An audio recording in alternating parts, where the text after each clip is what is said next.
Hey, writing this from a locked room upstairs at my husband's cabin. It was supposed to be our 2-year anniversary, but now I'm not sure what it is. For clarity, I just had a core memory unlock itself in unbelievably vivid fashion and needed to write down the details in case they might ring a bell to someone else. The details surrounding the watching, kind of fuzzy, but I'll do my best. The details around the tape itself, oddly clear. Some gaps I might be missing here or there, but overall the elements that comprise the video are very palpable for me despite the time that's elapsed.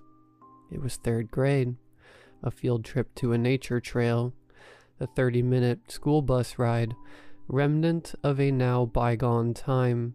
Was boring. The wheels on the bus take you somewhere you'd rather not be. We arrived at the lodge-like area near the entrance to the trail. Entering, I recalled seeing stations with water and coffee and donuts, presumably just for the grown-ups, and a sign-up sheet resting on a kind of tall table that all of us had to fill in with name, date, time. It felt like the kind of place where the Smokey the Bear knockoff would give a talk about how fires are bad because trees are flammable. You morons. A local visitor center vibe, like there was plenty to do here but nothing really meant for someone my age. Sign-ups completed for our class of 30. Tall humans around us, tiny ones. And I heard the tour guide beside our teacher speak up. "Alright, who's excited to go on this trail?" Muted responses from the kids. "Fair enough, off we go." We were shuffled like penguins to a space with rows of carefully arranged seats, a TV perched on a cart, just like the good old days, VHS player tucked into the shelf below. I was the queen of the back of the line, watching classmates in front grapple with the existential crisis that is, making sure your friends sit next to you so you know they actually like you. That's when I heard a second tour guide, following closely behind, speak. "Oof, looks like there might not be enough seats. Why don't we take some of you to another room for the video?" His bouncer-like cutoff applied to the 4 of us at the end. As he redirected us to the hallway, I distinctly remembered noticing that there were more than enough seats for everyone, with the kids in the room meticulously choosing their spots. Our gang of leftovers was brought to a much smaller room. It looked like an extra big closet, 4 chairs already set up inside. I crossed the threshold first and settled into one of them. The others followed. A TV in front of us on the table. The tour guide turned on the TV, pressed play on the VCR beside, dimmed the lights and walked out, closing the door behind him. I then heard a click that sounded like a door locking, but I wasn't sure. Our dark little nook had 2 faint sources of light, the brightness of the hallway barely squeezing through a small window, and the blue glare of TV at the presentation commenced. A disarming, cozy, ambient tune laced with simple synth pads and light flutes met my ears. The title screen appeared. Timberbrook Hiking Trail Guide. Underneath the title, words broadcast on a backdrop of expansive nature trail footage. The following tagline appeared: "For a great hiking experience." And then, a transition to a new title screen. Supplies. These words rested on a light green background with a picture of a cartoon backpack beside them. The music changed, a transitory bell chime, followed by a breezier and more upbeat arrangement. It dawned on me at the time of watching, 21 years ago today, that the video seemed dated, like really, really dated, on screen. "Make sure your backpack has," and then footage of different items with corresponding captions. Water, a clip of an outstretched arm holding a water bottle to camera. Snack. Same thing, but with a granola bar this time. A compass. Shoes to wear. A pair of sturdy boots held together and tilted downward. I glanced over at the other kids. They were trying their best to pay attention, albeit with drowsiness marking their illuminated faces. A new title card on the CRT in front of us. The hike. Words displayed on screen with a light blue backdrop this time, another bell chime, and a shift to the musical tone again, the same instruments taking on a more forward, adventurous tune. This was followed by a scene of arms linking with text at the bottom of the screen reading, "Pick your buddy," a camera panning over a very clearly defined footpath in the woods. When walking with your buddy, follow the trail ahead of you. A stationary image of cartoon children midway through a walk on a path. Make sure you're in line with the group. Don't stray off course. Tips and tricks. What followed this title card was a series of cartoon diagrams, looking straight out of an elementary school textbook, with a tacky, dated screen transition between each image and tip. Tip number 1. If you feel like you're lost, stop right where you are and listen to the sounds around you. You might hear the road, or people talking nearby. The lengthy bit of text splayed across the screen beneath a drawing of a boy standing in the woods with a hand to his ear, listening out with a smile. Tip number 2. If you come across a log, step on the log, then off the log. Do not step over it one leg at a time. This tip paired with a progression of images showing a kid, as one would indeed imagine, approaching a log, stepping on, and then off it. Tip number 3. If you hurt yourself or have a wound, words accompanied by the image of a kid holding out their bleeding arm. Air it out. Then a strange transition to clips of a real-life bleeding arm now, held out in the forest air. With each successive shot, the arm looked worse. The wound, the bleeding, the almost gangrenous effect on the appendage growing. Cut to the stairs. A camera fixed on a lengthy staircase jutting out from somewhere in the woods, architecture that looked very out of place. Accompanying text, "Don't take the stairs." Friends. A fancy new title card over a light red background. The heading over top, a display of cute cartoon woodland creatures huddled together, shifting to video footage with captions underneath of squirrels, scampering up trees looking for nuts, birds, sparrows and songbirds flitting about near shrubs, deer, softly peeking behind the trees before moving along out of frame, foxes, one seen darting through an underbrush, sleepwalkers, slow zoom in on a distant tree in the forest, someone peeking out from behind the oak, a woman-like figure with black matted hair in a white nightgown. Midnight. And suddenly the comforting background music was gone. Amateur camcorder footage, now of someone maneuvering the woods at night, with only a minimal light source illuminating the uneven path. Text coming in, line by line atop the footage. If you're still here, they'll be looking for you. Don't panic. There are many places you can hide. A transition to a nighttime shot of some trees. Behind the trees, slightly shaky but mostly still footage of some leaves on the ground, still night. Under the ground, an even slower zoom in on a distant entrance to a passageway or cavern. The dungeon.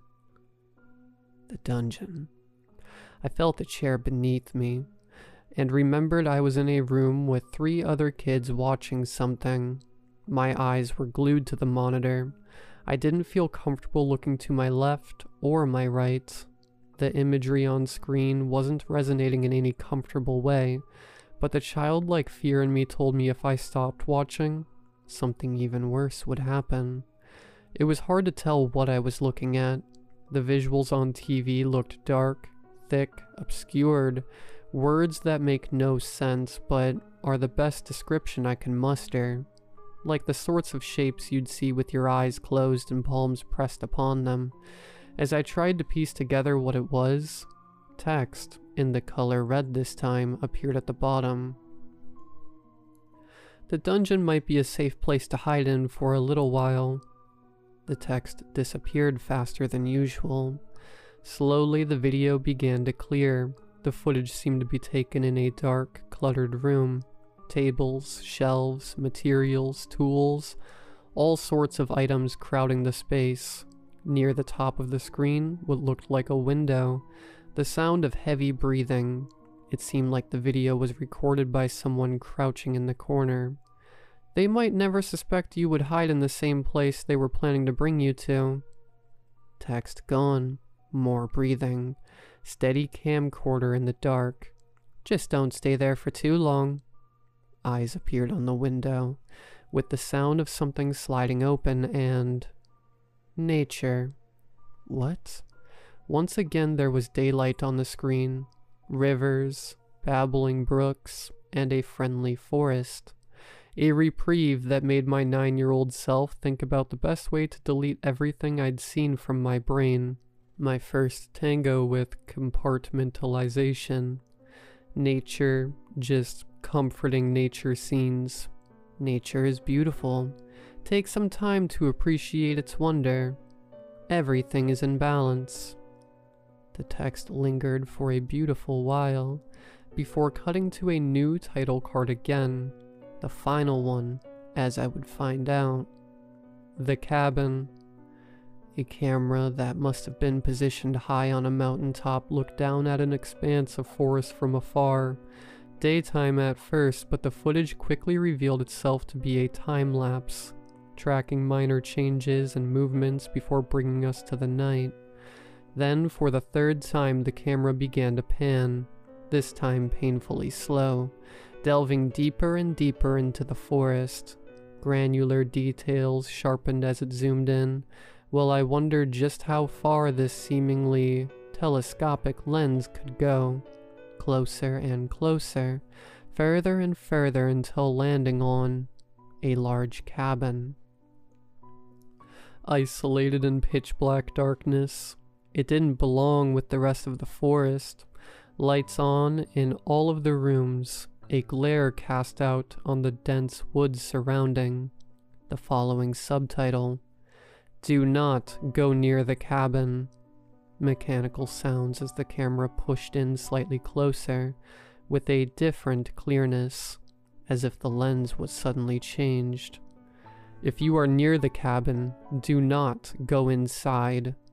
Silhouettes of what appeared to be people within the cabin. "If you are inside the cabin, do not leave. It will be too late." And then the camera violently started pulling back, away and away and away from the cabin as static warped the image. "You are nourishment to them." And back to the title card. Timberbrook Hiking Trail Guide.